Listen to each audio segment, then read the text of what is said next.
Hello students, मेरा नाम है विकास और आप देख रहे हैं हमारा यूट्यूब चैनल साइबर कोड। तो पिछली क्लासेस में हमने देखा था कि सीएसएस क्या होता है, सीएसएस की प्रॉपर्टीज़ क्या होती हैं और यहाँ तक कि देखा था कि सीएसएस के टाइप्स क्या होते हैं। और हमने इसमें थोड़े सेलेक्टर्स की बात भी करी थी कि सेलेक्टर्स होते क्या हैं। तो आज हम देखने वाले हैं कि यहाँ पे सारे सेलेक्टर्स का काम कैसे होता है और हम इसको यूज़ कैसे कर सकते हैं अपनी सीएसएस, अपने एचटीएमएल में। ठीक है, तो यहाँ पे हमारे पास जो टाइप्स होते हैं, element selector, ID selector, class selector, group selector और यूनिवर्सल सेलेक्टर, तो आज हम उन्हीं के बारे में एक एक करके पढ़ेंगे। तो अब हम जल्दी से अपने वीएस कोड पे आ जाते हैं और यहाँ पर अपनी फाइल को रन कर लेते हैं। ठीक है, तो यहाँ पर मेरा आउटपुट आएगा और यहाँ पे मैंने अपनी HTML बना ली है।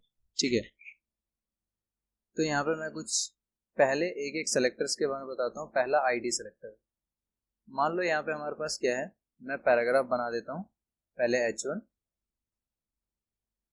फिर उसके बाद H1 दूसरा, यहाँ पे पैराग्राफ और एक और मैंने यहाँ पे पैराग्राफ ले ली। ठीक है, आईडी सेलेक्टर्स में हम क्या करेंगे, किसी भी टैग को हम एक स्पेसिफिक आईडी दे देते हैं। ठीक है, मैंने मान लो यहाँ पे दे दिया हेडिंग 1 और सेकंड वाले में दी मैंने हेडिंग आईडी हेडिंग 2। ठीक है, यहाँ पे मैंने आईडी दी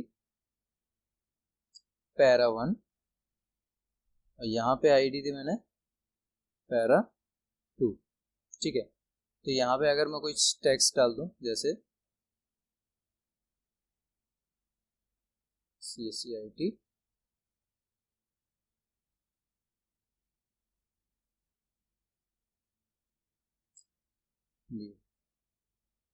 यहाँ पे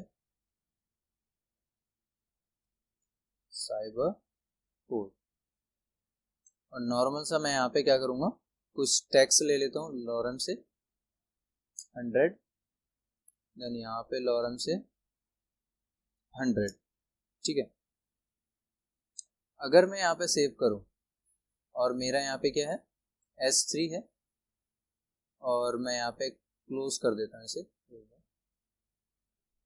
ठीक है, और रीलोड करता हूँ तो देखिए यहाँ पे दोनों में चाहे H1 है, दोनों ही H1 में क्या आ गया, हमारा कलर आ गया। ठीक है, यानी कि मैं चाहता हूँ इसमें सेपरेट इन दोनों का ही कलर अलग कर दूँ, क्योंकि जब तक हम इसमें क्या नहीं स्पेसिफाई करेंगे, आईडी स्पेसिफाई नहीं करेंगे, तब तक मेरा दोनों को ही वो आइडेंटिटी लेगा कि मेरे पास सिर्फ एक ही H1 है और ये मेरे पास यहाँ पे एक और H1 है, यानी कि 2 H1 है यहाँ पे और उसने दोनों को ही हैंडल किया। यहाँ पे अगर मैं यहाँ पे सेपरेट करना चाहता हूँ दोनों का अलग अलग, तो मुझे आईडी देनी पड़ेगी।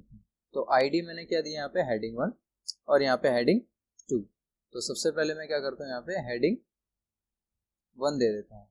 तो आईडी को हमेशा पता होगा आपको कि ये हैश से इंडिकेट करते हैं, तो हेडिंग 1। तो मैंने यहाँ पे क्लिक किया, सेव किया और यहाँ पे रन किया, तो देखिए यहाँ पे सिर्फ और सिर्फ हेडिंग 1 का ही हमारा क्या है, कलर और फॉन्ट आया है। ठीक है, अगर मैं चाहता हूँ दूसरे जैसे हेडिंग 2, हेडिंग 2 में मैं डालना चाहता हूँ यहाँ पे फॉन्ट साइज या फिर जो भी कलर है, तो मेरा क्या होगा, यहाँ पे मैं यहाँ पे कलर दूसरा दे देता हूँ इसे और यहाँ पे फॉन्ट साइज यहाँ पे देता हूँ मैं 20 पिक्सल और मैंने यहाँ पे रन किया तो मेरा क्या है 20 पिक्सल और ये कलर दोनों आ चुके हैं। तो मैं कलर थोड़ा डार्क कर देता हूँ, थोड़ा और डार्क। ठीक है, अब ये मेरा क्या है, दोनों में ही सेपरेट मेरे आ चुके हैं। तो मैं यहाँ पे 25 कर देता हूँ फॉन्ट साइज। ठीक है, इसके बाद अगर देखो, अगर मैं पैराग्राफ को नॉर्मली ऐसे ओपन करके और इसकी फॉन्ट साइज 10 पिक्सल और यहाँ पे कलर दूं, कलर में यहाँ पे रेड दे देता हूँ, तो मेरा क्या होगा, ये आईडी दोनों को ही इंडिकेट कर देगी। ठीक है, क्या होगा, आईडी क्या करेगा, दोनों को ही इंडिकेट कर देगी। क्यों? क्योंकि मैंने सब दोनों को क्योंकि मैंने क्या किया है, दोनों को कोई भी आईडी नहीं प्रोवाइड करी। आईडी तो है बट मैंने उस आईडी से हैंडल नहीं किया उसे। तो उसने क्या किया, डायरेक्टली पैराग्राफ जो एक एलिमेंट सेलेक्टर है, डायरेक्टली उसने क्या किया, एलिमेंट सेलेक्टर जहां जहां पर उसका पैराग्राफ है वहां वहां पर उसने एलिमेंट सेलेक्टर का यूज करके दोनों में ही उसने रेड कलर कर दिया। ठीक है, अगर मैं चाहता हूं इसी तरह अलग अलग दोनों को कलर स्पेसिफाई करूं तो मैं यहाँ पे हैश लगा के पैरा 1 लगा देता हूँ। तो देख लेते हैं एक बार, पैरा 1 दिया है, क्या दिया मैंने, पैरा 1 है, सेव किया। सेव करने के बाद यहाँ पे क्या आ गया, पैराग्राफ 1 में रेड कलर और 20 पिक्सल आ चुका है। ठीक है, तो इस तरह से आप क्या कर सकते हो, आईडी को किसी भी टैग के अंदर स्पेसिफाई कर सकते हो और स्पेसिफाई करने के बाद उसको सेपरेटली आप कलर जो भी स्टाइलिंग देनी है आप वो चीजें कर सकते हो। तो ये तो था हमारा आईडी सेलेक्टर। ठीक है, तो चलिए हम नेक्स्ट बढ़ते हैं अपने दूसरे सेलेक्टर के बारे में, जो होता है हमारा क्लास सेलेक्टर। ठीक है, डिव टैग बना लिया यहाँ पे। ठीक है, और यहाँ पे मैंने इसका क्लास स्पेसिफाई कर दिया। ठीक है, अब क्लास में मैं लिख देता हूँ यहाँ पे कंटेंट।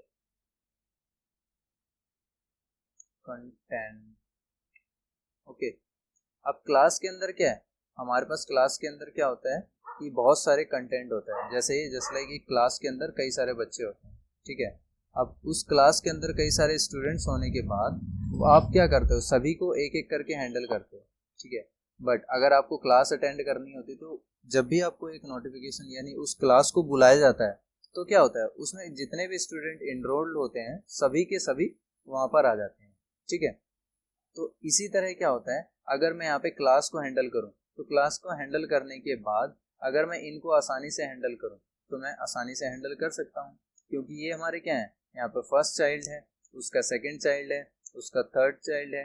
ठीक है, यानी कि उसके अंदर कई सारे टैग्स को एक स्पेसिफाई कर देते हो कि आप किसी को भी उसको हैंडल कर सकते हो।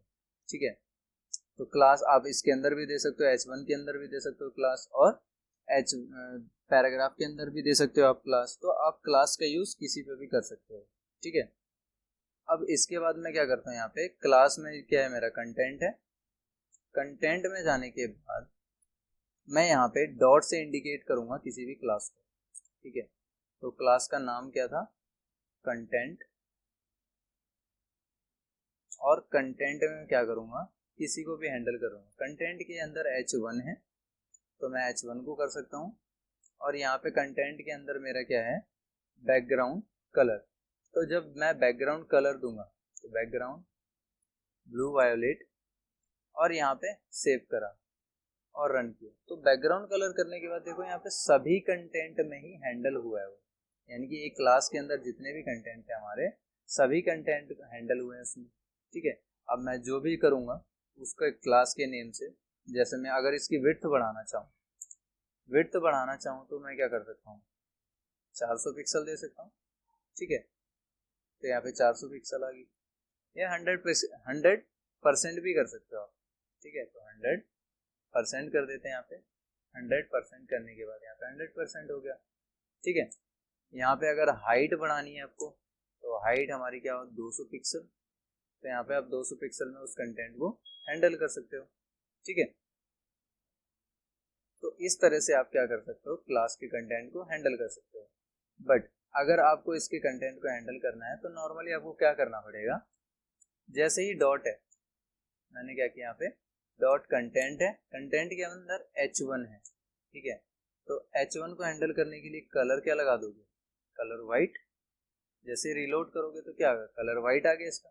ठीक है, अगर दूसरे वाले को करना चाहते हो तो क्या करोगे, डॉट कंटेंट, कंटेंट के अंदर पैराग्राफ, पैराग्राफ में क्या करना चाहते हो आप, नॉर्मली इसका भी कलर वाइट कर दो, कलर क्या होगा, W, हाँ वाइट होगा। ठीक है, दोनों चीजें हो गई। तो इस तरह से आप क्या कर सकते हो, क्लास को हैंडल कर सकते हो। ठीक है, अब नेक्स्ट बढ़ जाते हैं अपने अगले सेलेक्टर पर, जिसका नाम है ग्रुप सेलेक्टर। ग्रुप सेलेक्टर क्या होगा, मेरा किसी भी टैग को ग्रुप में बांट देगा। मान लो कि आप कई सारी चीजों को एक साथ हैंडल करोगे, या मान लो कि आपको एक ही स्टाइलिंग कई सारे टैग्स के अंदर करनी है, तो क्या करोगे आप, अलग अलग सभी को स्पेसिफाई ना करके आप क्या करते हो, एक ही ग्रुप बनाकर उसमें स्टाइलिंग दे देते हो। तो आप क्या करोगे यहाँ पे, अगर मान लो मुझे H1 और पैराग्राफ दोनों में स्टाइलिंग सेम करनी है, तो मैं क्या करूँगा, इन दोनों को ही ग्रुप में बांट दूंगा।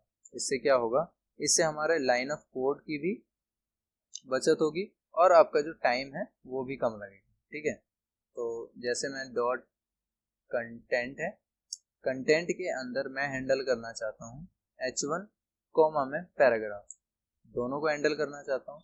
तो मैंने यहाँ पे लिख दिया कलर, कलर इसके आएगा ब्लू। ठीक है, तो मैं क्या करता हूँ, इसको रिफ्रेश कर लेता हूँ एक बार, तो देखो सब में कलर क्या आ गया, ब्लू कलर आ गया। ठीक है, अगर आपको कुछ फॉन्ट साइज बढ़ाना है, फॉन्ट साइज तो आप कितना भी कर सकते हो। ठीक है, पिक्सल, तो देखिए दोनों सभी का फॉन्ट साइज कितना हो गया, 30 पिक्सल हो गया। तो आप इस तरह से अपने ग्रुप सेलेक्टर को कॉमा दे के ही आप स्पेसिफाई कर सकते हो। अगर सेम स्टाइलिंग दो या दो से ज़्यादा टेक्स्ट के अंदर करनी है तो आप क्या करोगे, ग्रुप सेलेक्टर का यूज़ करोगे। ठीक है, बहुत इजी है, आपको 2 से 3 बार प्रैक्टिस करनी है इसकी और आपको अच्छे से आ जाएगा। ठीक है, नेक्स्ट आता है हमारा एलिमेंट सेलेक्टर। तो आपने एलिमेंट सेलेक्टर तो पढ़ा ही होगा। अगर मुझे किसी भी एलिमेंट को हैंडल करना है तो मैं सिर्फ उस एलिमेंट का नाम लिखूंगा और उसमें स्टाइलिंग दे दूंगा। ठीक है, अब लास्ट है हमारा यहाँ पे यूनिवर्सल सेलेक्टर। ठीक है, यूनिवर्सल सेलेक्टर एक वाइल्ड कार्ड की तरह काम करता है, जिससे क्या होगा, सभी में यानी कितने भी एलिमेंट्स हो हमारे डॉक्यूमेंट्स के अंदर या HTML के अंदर, सभी को वो क्या करेगा, हैंडल करेगा।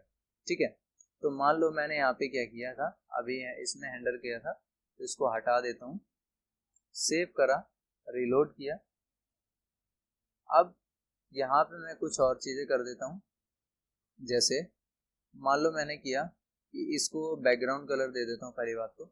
यहाँ पे डॉट कंटेंट, कंटेंट में गया यहाँ पे बैकग्राउंड कलर, बैकग्राउंड कलर ये दे देता हूँ, ठीक, ब्लू वायोलेट या फिर ब्लू, और मैंने यहाँ पे कलर दूसरा सेलेक्ट किया। सेलेक्ट करने के बाद यहाँ पर मेरा क्या आ गया, ये कलर आ गया। ठीक है, थोड़ा सा और मैं डार्क दे देता हूँ।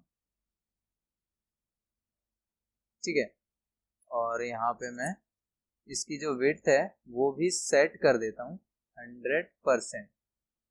ठीक है, 100% रहेगी इसकी, और जो हाइट है इसकी फिक्स कर देता हूँ मैं 200 पिक्सल। ठीक है, तो इतनी सेट करने के बाद अब मैं क्या करूँगा, यहाँ पर थोड़ा और स्टाइलिंग कर लेते हैं।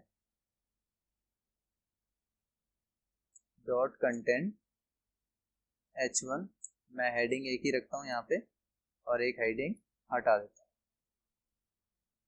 ठीक है, यहाँ पे हेडिंग है, यहाँ पे कलर दे देते हैं वाइट, यहाँ पे कलर वाइट आ गया हमारा। ठीक, अब इसके बाद मैं लगाऊंगा यूनिवर्सल सेलेक्टर। तो यूनिवर्सल सेलेक्टर लगाने के लिए हम टॉप पे भी लगा सकते हैं। ठीक है, आपको कहाँ लगाना है, स्टार्टिंग में लगा दो तो बहुत अच्छा रहेगा आपके लिए। ठीक है, देन उसके बाद अपनी कोडिंग को कंटिन्यू कर लेना। तो यहाँ पे मैं क्या करता हूँ, यहाँ पे स्टार, क्योंकि अगर मैं वो यूज़ कर रहा हूँ यूनिवर्सल सेलेक्टर, तो उसको हम किससे इंडिकेट करते हैं, स्टार से। तो मैंने यहाँ पे क्या किया, स्टार इंडिकेट करा, और करने के बाद यहाँ पे लगा दिया मैंने कुछ भी। तो जब भी मैं यहाँ पे यूनिवर्सल टैग लगाऊंगा तो ये पूरे डॉक्यूमेंट को हैंडल करेगा। तो मैं पहली बात, यहाँ से चारों तरफ से जो गैप आ रहा है, मेरे यहाँ से चारों तरफ से जो गैप आ रहा है उसको हटा देता हूँ। तो यहाँ पे लिखा मैंने मार्जिन, मार्जिन यानी कि बॉक्स के बाहर से, उसको कर दिया मैंने 0।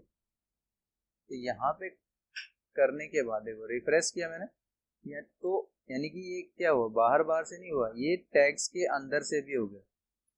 कहाँ से हो गया, हर एलिमेंट के अंदर से भी ये गायब हो गया। ठीक है, अगर मैं पैडिंग भी करना चाहूँ, ठीक है, अगर मैं पैडिंग भी 0 करूँ तो यहाँ पे देखो पैडिंग भी उसकी 0 रहेगी, क्योंकि मार्जिन कम हो गया तो यहाँ पे पैडिंग भी यहाँ पे 0 हो ही जाती है। ठीक है, तो यहाँ पे जब भी आप कुछ हैंडल करोगे तो ये होल टैग यानी कि डॉक्यूमेंट के अंदर जितने भी टैग है उसमें हमारा हैंडल होगा। ठीक है, अगर मैं यहाँ पे कलर देना चाहता हूँ, कलर है, कलर देना चाहूँ मैं